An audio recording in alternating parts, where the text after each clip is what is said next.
Ya Nabi salam alaika, ya Rasul salam alaika, ya Habib salam alaika.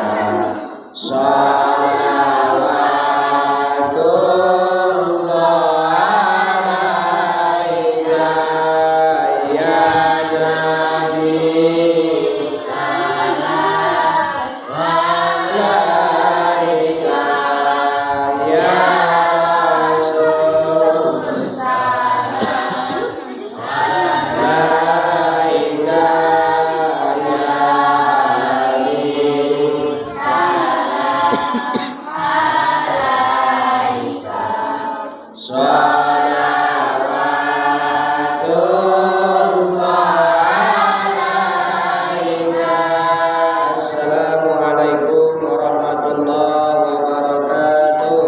Waalaikumsalam warahmatullahi wabarakatuh. Alhamdulillahi rabbil alamin. Puja dan puji serta rasa syukur kita sama-sama kita persembahkan kehadirat Allah Azza wa Jalla, yang mana pada malam hari ini kita masih diberikan Allah kesehatan, kesempatan, kelapangan waktu untuk hadir ke Masjid Al-Hidayah ini dalam rangka untuk melanjutkan pembelajaran Al-Quran kita sebagaimana biasanya. Salawat dan salam tidak lupa pula kita sampaikan kepada junjungan kita baginda Rasulullah Muhammad sallallahu alaihi wasallam, para keluarga dan sahabat-sahabatnya sekalian, dengan ucapan Allahumma sholli ala sayyidina Muhammad wa ala ali sayyidina Muhammad. Semoga kita senantiasa mendapatkan syafaatnya di yaumil akhirat kelak nantinya. Amin. Allahumma ya amin. Kepada santri LPTQ Jamaah Masjid Al-Hidayah, sebelum kita melanjutkan pembelajaran berikutnya, mari sedikit kita membahas tentang kisah Nabi Ibrahim alaihissalam. Nabi Ibrahim dilahirkan di tengah-tengah masyarakat yang musyrik dan kafir. Nabi Ibrahim di mana dilahirkan? Di tengah-tengah masyarakat yang musyrik dan masyarakat yang kafir. Beliau adalah anak Azar yang juga masih keturunan Sam bin Nuh. Nabi Ibrahim dilahirkan pada tahun 2295 sebelum Masehi. Jadi Nabi Ibrahim itu dilahirkan pada tahun 2295 sebelum Masehi di negeri Mausul. Jadi negeri Nabi Ibrahim namanya negeri Mausul pada zaman Raja Namrud. Jadi Nabi Ibrahim itu lahir pada zaman Raja Namrud, ya. Azar ayahnya adalah tukang membuat patung untuk sesembahan kaumnya. Ketika itu Raja Namrud memerintah dengan sangat zalim dan tanpa undang-undang. Bahkan raja itu mengaku dirinya sebagai Tuhan. Jadi Raja Namrud itu mengaku dirinya sebagai Tuhan, sama dengan Fir'aun.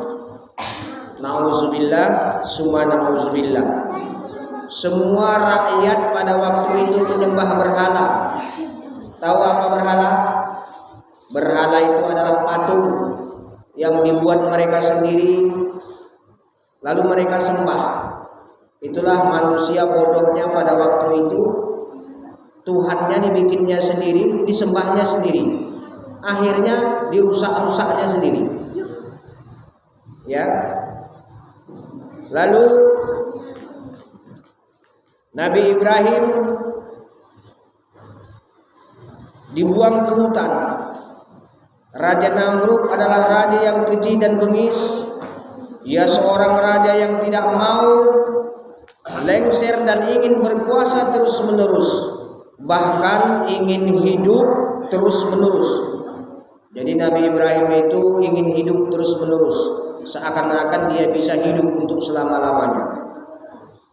Karena itu ia tak segan-segan untuk membodohi rakyatnya agar menyembah berhala. Jadi perintah Raja Namrud pada waktu itu kepada rakyatnya semuanya menyembah berhala, tidak menyembah Allah. Bahkan ia juga memproklamirkan diri sebagai salah satu Tuhan yang harus disembah oleh rakyatnya. Sehingga segala perintahnya tak ada yang berani membangkang. Inilah kejamnya, zalimnya Raja Namrud pada zaman itu. Dia seorang raja, dia mengaku dirinya Tuhan, bahkan seluruh masyarakatnya harus menyembah dia sebagai Tuhan. Saking zalimnya pemimpin Raja Namrud pada waktu itu. Sebelum Nabi Ibrahim lahir, Raja Namrud pernah bermimpi melihat seorang anak laki-laki melompat masuk ke dalam kamarnya, lalu merampas mahkotanya dan menghancurkannya. Esok harinya ia memanggil tukang ramai dan tukang tenun untuk menafsirkan mimpinya itu. Jadi Nabi Ibrahim suatu ketika mimpi ada seorang laki-laki masuk ke kamarnya menghancurkan segala mahkotanya. Lalu Nabi Ibrahim memanggil tukang ramal, tukang tenun. Apa arti daripada mimpi Nabi Ibrahim itu? Menurut tukang ramal itu, anak laki-laki yang dimimpikan sang raja itu kelak akan meruntuhkan kekuasaan Raja Namrud. Tentu saja Raja Namrud murka.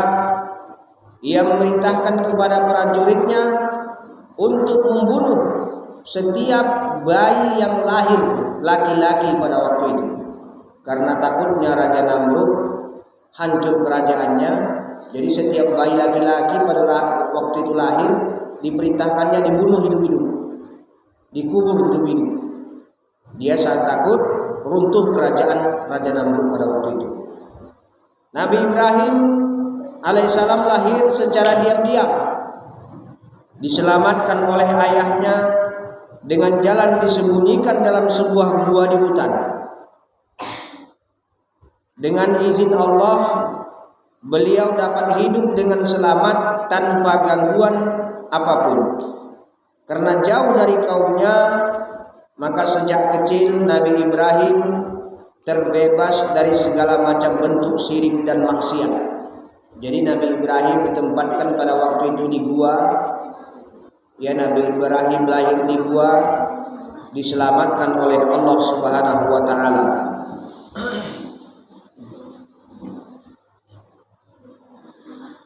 Hidayah Allah merasuk ke dalam hatinya sehingga Nabi Ibrahim seringkali bermimpi dengan merenungkan berhala-berhala dan batu yang dipuja dan disembah oleh kaum kafir pada waktu itu. Kemudian timbul pertanyaan di hatinya, mengapa benda-benda yang tidak dapat berbuat apa-apa itu disembah? Lalu di manakah Tuhan yang sebenarnya? Jadi Nabi Ibrahim pada waktu itu senantiasa berpikir, manusia-manusia di zaman itu kok bodoh kali, patung yang dibuatnya sendiri lalu dia sembah. Padahal patung itu tidak bisa hidup, hanya dibuat tapi disembah. Lalu Nabi Ibrahim senantiasa berpikir tentang itu. Ketika Nabi Ibrahim melihat bulan dan bintang di malam hari, lalu matahari di siang hari, ia berkata dalam hati, kata Ibrahim, mungkinkah benda-benda itu Tuhan? Tetapi ketika ternyata bulan dan bintang menghilang dan matahari pun terbenam, ia kemudian berkata, aku tak akan bertuhan kepada benda-benda seperti itu, kata Ibrahim. Jadi Nabi Ibrahim merenung. Pada waktu itu dia berpikir matahari itu adalah Tuhan, bulan itu adalah Tuhan. Ternyata dia mengatakan, dia beriktikad dalam hatinya bahwasanya dia tidak akan bertuhankan kepada matahari dan bulan, apalagi kepada patung-patung. Nah, inilah gambaran Nabi Ibrahim. Digambarkan Allah dalam Al-Quran surah Al-An'am ayat 76-79. Apa kata Allah? Falamma janna alaihi al-lailu ra'a quba qala hadha rabbi falamma afala qala la uhibbul afilin falamma ra'a al-qamara bazighan qala hadha rabbi falamma afala qala lam yahdini rabbi lakunanna minal qaumid dallin falamma rashamsa bazighatan qala hadha rabbi hadha akbar falamma afalat qala ya qaumi inni bari'um mimma tusyrikun inni wajjahtu wajhiya lilladzi fatara as-samawati wal ardh hanifan wa ma ana minal musyrikin. Kata Allah, ketika malam telah menjadi gelap, dia melihat sebuah bintang, lalu dia berkata, inilah Tuhanku. Tetapi tatkala bintang itu tenggelam, dia berkata, saya tidak suka kepada yang tenggelam. Kemudian tatkala dia melihat bulan terbit, dia berkata, inilah Tuhanku. Tetapi setelah bulan itu terbenam, dia berkata, sesungguhnya jika Tuhanku tidak memberi petunjuk kepadaku, pastilah aku termasuk orang-orang yang sesat. Kemudian tatkala dia melihat matahari terbit, dia berkata, inilah Tuhanku, ini yang lebih besar. Maka tatkala matahari itu telah terbenam, dia berkata, hai kaumku, sesungguhnya aku menghadapkan diriku kepada Tuhan yang menciptakan langit dan bumi dengan cenderung kepada agama yang benar, dan aku bukanlah termasuk orang-orang yang mempersekutukan Tuhan. Jadi itulah petunjuk dan kisah Nabi Ibrahim yang perlu kita ketahui bersama, bahwa sesungguhnya Nabi Ibrahim itulah yang menghancurkan berhala-berhala di zaman Raja Namrud. Lalu Raja Namrud menghukum Nabi Ibrahim dengan membakarnya. Namun dengan kuasa Allah, Nabi Ibrahim tidak mempan dibakar ya pada waktu itu. Nah, untuk itu demikian kisah Nabi Ibrahim yang dapat kita sampaikan. Mudah-mudahan bermanfaat bagi kita semuanya. Amin ya rabbal alamin.